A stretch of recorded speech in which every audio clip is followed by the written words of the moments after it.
Communication is one of the biggest challenges for relationships. Charlie Simpson with the Arkansas Relationship Counseling Center is here to provide some input on how to communicate with people instead of at people.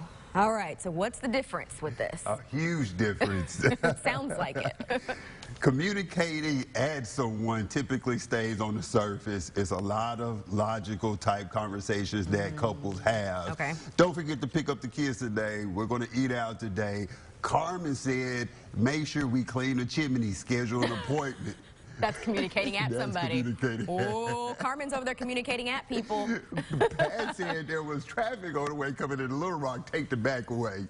At people. We don't even realize that. And there's nothing wrong with communicating at people, but when you start to communicate with people, you begin to go underneath the surface and you communicate more in a vulnerable place. Wow, you know, me okay. starting this job is really scary for me.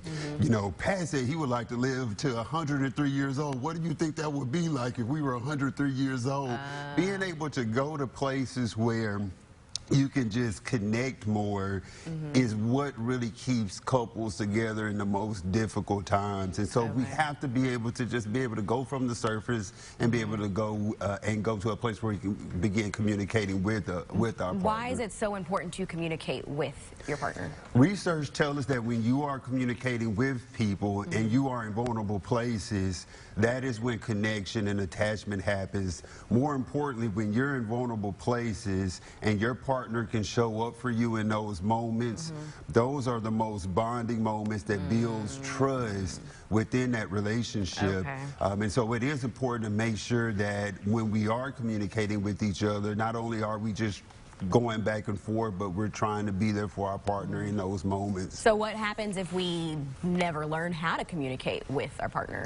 We begin this process of disconnecting. I hear a lot of couples talk about we're just going through the motions, low intimacy, low communication, and we're basically living as roommates. This pandemic exposed the importance of connection and communication when all of our outside variables and outlets were closed. Yeah, when it stopped. And we were forced to learn how to turn toward each other and be there for each other. A lot of the couples that didn't know how to communicate with each other may have struggled a little bit more versus the couples that knew how to go to those vulnerable places and be able to have those intimate conversations. And so if we fail to communicate with our partners, we'll start to feel like we're just navigating through life by ourselves, and we'll begin a process of emotionally disconnecting. Wow. Have you seen a lot of couples breaking up over the pandemic? Just curious. It's tough. It did. Our numbers increased. Mental health numbers have just increased across the board.